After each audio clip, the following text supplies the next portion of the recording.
There's this big misbelief in the industry, which has kind of lingered for a long time, and something I fell victim to for a long time, where you need 4 or 5 sets of certain things. I will typically program anywhere, again, depending on the goals, anywhere from 1 to 3 sets of a movement.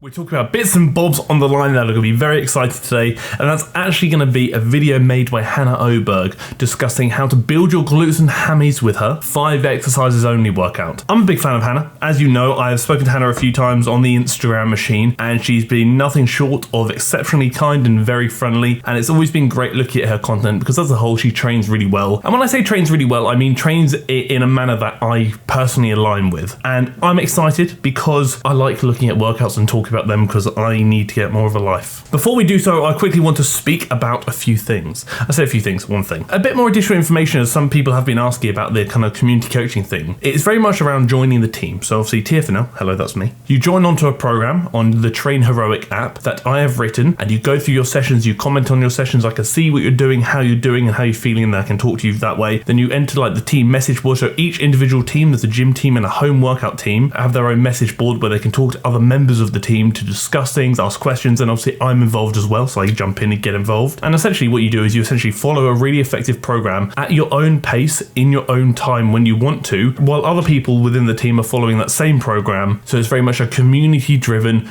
coaching experience. And at the moment, there is currently a 1-week free trial down below. So if you are interested, please do consider clicking the link. And if you want to know more information, just drop me a message on an old Instagram DM machine and I can answer any questions you may have. But remember, there is no pressure and there's no commitment, because if you get bored of it after a week, you don't have to do it again because it's a free trial. So basically, I've watched this video a few times and there are a few things I want to discuss and talk about, and that's what we're going to do right now. We're not going to watch the whole video together because it is a hair over 18 minutes long, but we're going to go through some key points I've identified and we're going to talk about them. So Hanna obviously starts with the warm-up and stuff, which we aren't necessarily going to talk about at this stage because I have mentioned the importance of warm-ups before, but we're going to skip forward to the good juicy bits and bobs and we're going to learn some things that you could hopefully apply to your training. You do not have to go all the way down because then you can lose the stability of your hips and lean on this side, which we don't want to do. So that's actually a really interesting point, and that's obviously in reference to a single leg dumbbell RDL. Well, this actually goes on to what I've spoken about before, about going as low as you can go, and that point is usually when your hips can no longer travel backwards.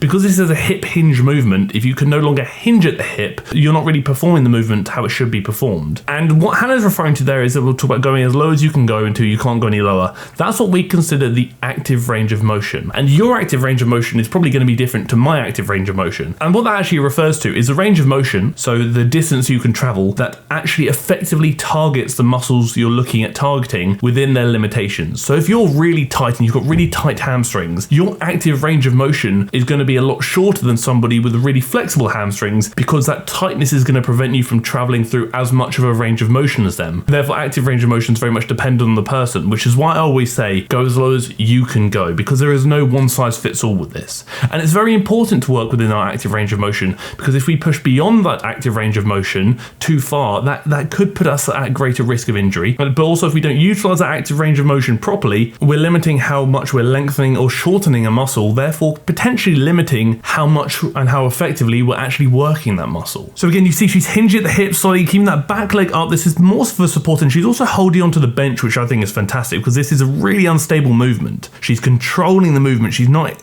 dropping the weight down to the floor. She's controlling, go as low as she can go within her limitations, and then launching up. So next we're moving on to a Smith machine squat, where she's talking about how she wants to place a bit more emphasis on not only the glutes but the adductors too, and the adductors refer to the muscles on the inner thighs. So let's have a listen to what she's got to say. Going 4 freaking seconds down, which is not going to be fun. So 4-second eccentrics is interesting because this comes into the realm of time under tension, which I'm actually going to discuss at the end of the video, so stay tuned for that. How low you go down really is dependent on you, and dependent on the movement as well. Me personally, I typically aim for about 2 to 3 seconds down, maybe even 4 depending. I typically wouldn't program excessively long eccentrics unless it was for technique purposes. So if you were really struggling with your squat or your deadlift perhaps, we may do some some tempo work, like 3 second down, 1 second pause, 3 seconds up, to put you in that movement for a prolonged period of time to really see where you're breaking down and to kind of drill those correct movement patterns. But for the sake of building, as long as you're controlling the eccentric, then you're in a good spot. Make your workouts more intense by resting as little as possible. Again, that's an interesting one because it goes into rest periods. So again, research has actually shown that if you're looking at purely building muscle, resting for longer actually yielded better results. And you could theorize so many reasons as to why this may be. And a few of those reasons could be, for example, breathing capacity. If you're looking at taking a muscle to failure, but your breathing is giving out first because your respiratory system and cardiovascular system haven't recovered, so your breathing's all over the place and your heart rate is all over the place, you're not failing because the muscle is failing. You're actually failing because your breathing is failing. Therefore, how effectively you're training the intended musculature, so the target muscle, is actually in question and potentially limited due to a weak link holding you back. So I've mentioned this many times before, and I will continue to waffle it because it's very important. Rest for as long as you need, depending on your goals. So I typically say, has the local muscle recovered, so the area you're looking to target? Have the surrounding muscles recovered, so the areas that are supporting that working movement? Has your breathing and heart rate recovered? And mentally, are you ready to go again? You're in the right mindset, you're ready to get cracking. If you're ticking all those boxes, you're probably in a good spot to go again. So for me, that could take anywhere from 3 to 5 minutes, but for you, that may actually be less, or maybe even actually more. So again, it does depend. And again, this is very much in the context of hypertrophy and arguably strength training as well. It really depends what you're trying to achieve. A tip, if you want to become strong in your hip thrusts, begin with hip thrusts. Obviously, like, you will get strong from doing it as a third exercise as well, because it will still, like, you can still get strong.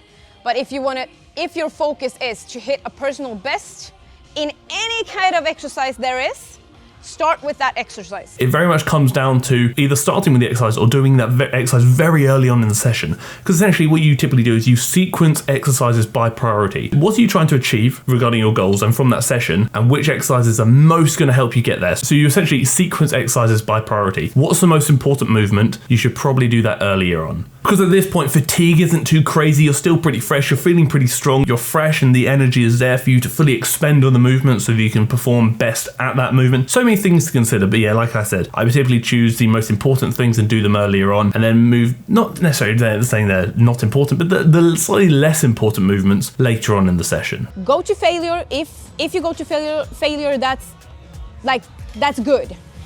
So dare to go to failure, or near to failure at least. Again, also very valid points from Hanna here. So when you're looking at building muscle, one of the biggest drivers is going to be intensity. A lot of people, when they look at the programs I write, they say, well, Harry, there's not a lot of volume. I'm only doing 2 sets of this movement, because you really don't need a lot. There's this big misbelief in the industry, which has kind of lingered for a long time, and something I fell victim to for a long time, where you need 4 or 5 sets of certain things. I will typically program anywhere, again, depending on the goals, anywhere from 1 to 3 sets of a movement. Typically, most commonly actually 2, and that's because you don't need a lot of volume to progress, but what you do need is intensity. So it's better to do less harder than to do more half-assed, you know? So again, the biggest driver of hypertrophy, as we know, is mechanical tension, and that is driven by intensity, not necessarily by volume. Train hard, to, if not close to failure, with good technique, and you should be bloody laughing. And if progress is slowing down, then you could consider upping volume then. Or as your training block progresses, you can also consider upping volume. There's time and place for increasing volume,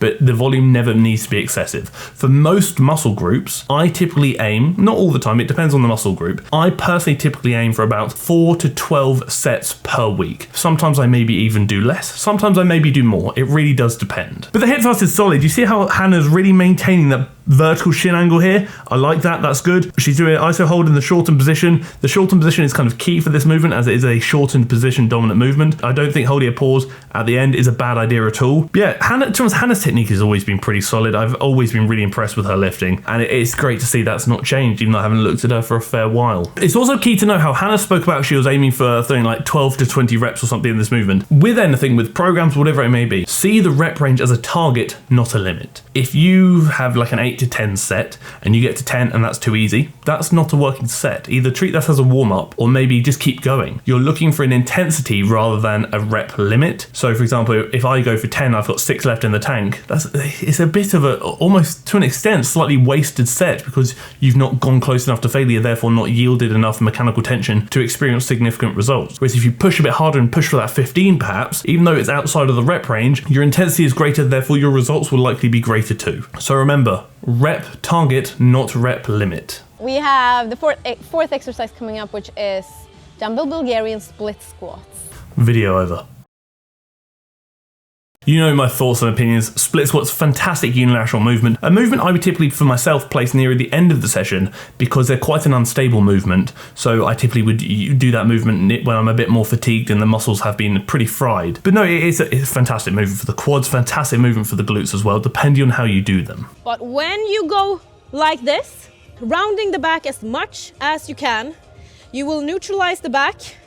And when pushing up, the glutes will be the part that is pulling you up. So there's actually this big idea in the industry when people do these kind of 45-degree back extensions for the glutes that they really round over. Realistically, rounding over is not going to make it more glutes. What you really want to do is maintain a neutral spine so you can then shorten the glutes as much as possible. Tuck my chin, neutral spine, go down, squeeze on the way up, and then you're laughing. It doesn't need to be too complicated, it doesn't need to be too complex. But again, this is actually a really good movement. Just make sure you're placing the pad in a good position and you aren't doing what Hannah's demonstrating there, which is rushing through it. Good movement selection. So if we go through the description, we've obviously got dumbbell single leg stiff leg deadlift, fantastic. Smith machine squats, fantastic. Barbell cast hip thrust, fantastic. Bulgarian split squats, fantastic. Hyperextensions, fantastic. 5 really good movements. But I think that's plenty of volume. Typically, I would aim to do about 4 to 6 movements, usually about 2 sets of each per session. I think we're kind of towards the top end there regarding total sets performed. And the rep range obviously goes on to what I spoke about with the Whitney Simmons video last week. Rep range, again, you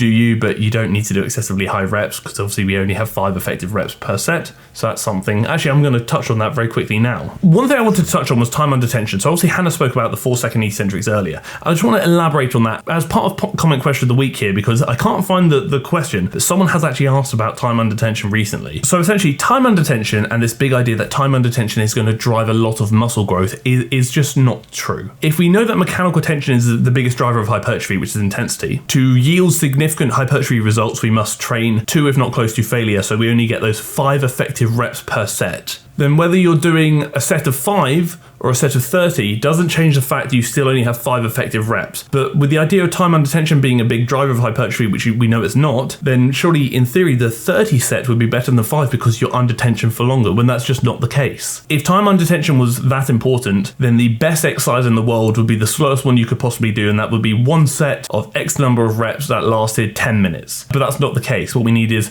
intensity, essentially. Although I think it's very important to control eccentrics and control movement so you're actually utilizing the muscles you're hoping to work and not using momentum and cheating and all these bits and bobs, time under tension itself is not anywhere near as important as a lot of people think. Because again, if it was important, then 10-minute reps would be the best reps and the 5 effective rep theory would be in the bin, and a set of 30 would be better than a set of 5. When we know regarding hypertrophy, they yield pretty much the same results provided intensity is the same. The only difference is the high rep set may actually accumulate greater fatigue. So again, that kind of heavily disproves the importance of time under tension. As with all my videos and as with everything, these are simply my opinions. You don't have to agree with them. In fact, you may actually disagree with them, but I encourage you to engage in the conversation in the comment section so we can all talk about it and learn from each other. That is it. That is the video. Thank you for tolerating me. Thank you for tolerating my mass amounts of waffle surrounding information and less technique analysis today. And thank you for tolerating the video.